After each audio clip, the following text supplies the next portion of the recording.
तो एक बार उनको उपदेश दिया, तुम्हारा मंगल किस बात में है, किस बात में मंगल है। गृहस्थ को अपनी जिम्मेदारियों को निभाते हुए कैसे धर्म का जीवन जिए। या तो गृहस्थ की जिम्मेदारी से मुक्त होकर के सन्यासी बन जाए, भिक्षु बन जाए, भिक्षुणी बन जाए और सारा समय अपना इसी में लगा दे। अन्यथा गृहस्थ भी है और गृहस्थ की जिम्मेदारी को भी नहीं निभाता और काम भी कुछ नहीं करता, तो निठल्ला व्यक्ति हानि करने लगा। गृहस्थ की जिम्मेदारी निभा रहा है फिर भी धर्म का पालन कैसे करता है, तो 38 मंगल धर्म सिखाए। गृहस्थ का ये काम उसके लिए बड़ा मंगलकारी, ये धर्म बड़ा मंगलकारी। यूं सिखाते सिखाते सिखाते जब अंत में आए तो कहते हैं, फुट्टस्सलोक धम्मे चेतं यसन कंपति, चेतं यसन कंपति, अशोकं बिरजं खेमं एतं मंगलमुत्तमं। ये उत्तम मंगल है, बड़ा उत्तम मंगल है। क्या उत्तम मंगल है। फुट्टस्सलोक धम्मे ही, ये 8 तरह की बातें हमारे जीवन में हमारा स्पर्श करती रहती हैं। उन दिनों की भाषा में उसे लोक धर्म कहा। संसार का स्वभाव है, ऐसा होता है, इसलिए लोक धर्म कहा। क्या 8 तरह की बातें। सुख भी आता है, दुख भी आता है, लाभ भी होता है, हानि भी होती है, यश भी होता है, निंदा भी होती है, जीत भी होती है, हार भी होती है। ये इस तरह की द्वंद्वमयी बातें जीवन में आती रहती हैं। ये द्वंद्वमयी बातें जीवन में स्पर्श होती हैं।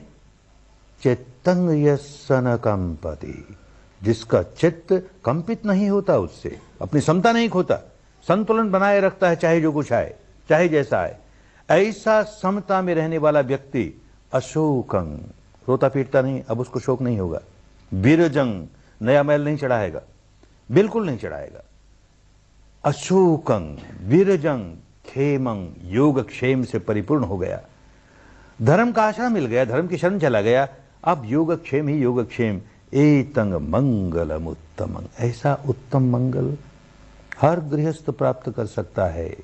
काम करना पड़े, किसी के भरोसे छोड़ दे, कोई बुद्ध कर देगा, कोई महावीर कर देगा, कोई राम कर देगा, कोई ईश्वर कर देगा, कोई अल्लाह मियाँ कर देगा, हमसे तो नहीं होता, हम तो गृहस्थ, हम कैसे करें, तो भाई सारा जीवन खो देगा अपना। गृहस्थ हैं, कठिनाइयाँ हैं, बहुत सी जिम्मेदारियाँ हैं, इसलिए हम उतने उन्मुक्त होकर के उतना समय नहीं दे सकते जितना कि एक भिक्षु दे सकता है, एक भिक्षुणी दे सकती है। तो जितना दे सकते हैं उतना समय दे करके अपने जीवन को सुधारें, अपने मुक्ति के मार्ग पर चलें। कदम कदम कदम चलते हुए देर सबेर पहुंच ही जाएंगे।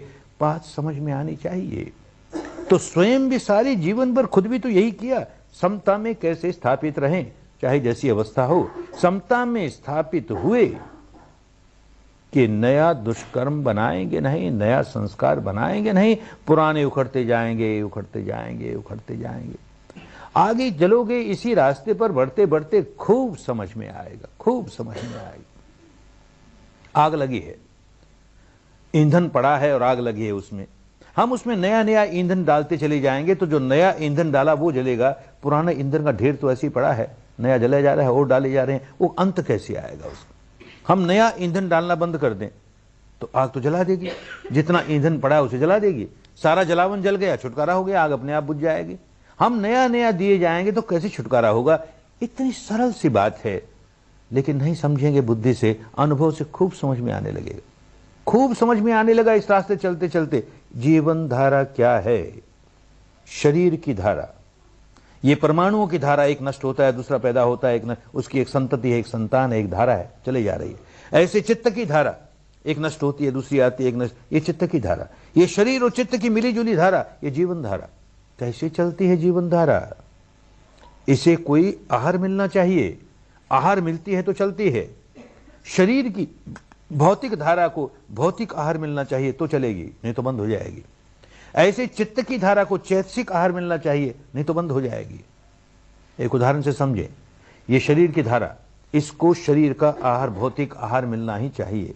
2 वक्त भोजन करते हैं, मन में आया कि नहीं करेंगे, आज उपवास करेंगे, नहीं किया, उसको आहार नहीं दिया, नहीं दिया तो मर नहीं गई, अभी अभी चल रही है।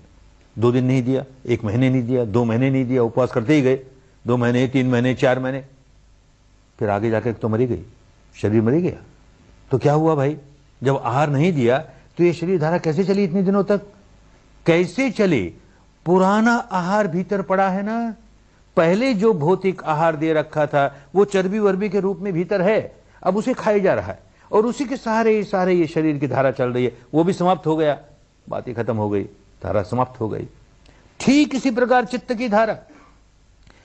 की धारा हमारे संस्कारों से चलती है। संस्कार डाला कि नया विज्ञान पैदा हुआ, संस्कार डाला कि नया विज्ञान पैदा हुआ, प्रतिक्षण संस्कार डालते हैं नया विज्ञान पैदा होता है। संखार पच्चया विज्ञान, संखार पच्चया विज्ञान। हमने हाथ खींच लिया, हमने नया संस्कार बनाते, अब कैसे चलेगी ये धारा? फिर भी चलती है, कैसे चलेगी? तो हमने जब हाथ खींच लिया, नया संस्कार नहीं बनाया, तो कोई न कोई पुराने संस्कार को अपना सिर उठाना पड़ा। जो संग्रह पुराना है उसने सिर उठाया, फिर एक नया चित्त बना, फिर हमने कोई नया संस्कार नहीं बनाया, पुराने संस्कार ने सिर उठाया।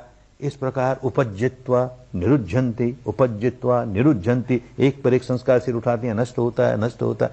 अरे ये समता आए ना, और इन गहराइयों में आए ना। इसी को सामायिक कहा हमारे यहाँ, भूल भाल गए क्या सामायिक होती है। इसी को कायोत्सर्ग कहा हमारे यहाँ, उत्सर्ग कर दिया काया का। काया के प्रति जरा सा ही मैं मेरे का भाव होगा तो संस्कार बनाएगा ही। तो बुद्धि के स्तर पर हजार समझता रहे, मैं नहीं, मेरा नहीं, वस्तुतः तो मैं मेरा चल रहा है। इसी मारे तो राग जगाता है, द्वेष जगाता है, नहीं क्यों जगाता है? ये सही माने में कायोत्सर्ग हो, विपश्यना यही है और क्या है। करते करते करते उन गहराइयों तक चला जाए, नया जलावन देवे ही नहीं, नया संस्कार बनाए नहीं, पुराने अपने आप निकलते जाएंगे। चित्त समता में रहे, हर अवस्था में, भीतर और बाहर समता में रहे, समता। इस व्यक्ति ने यही किया, मुक्त हो गया और सारे जीवन भर एक उदाहरण पेश किया किस तरह से आदमी हर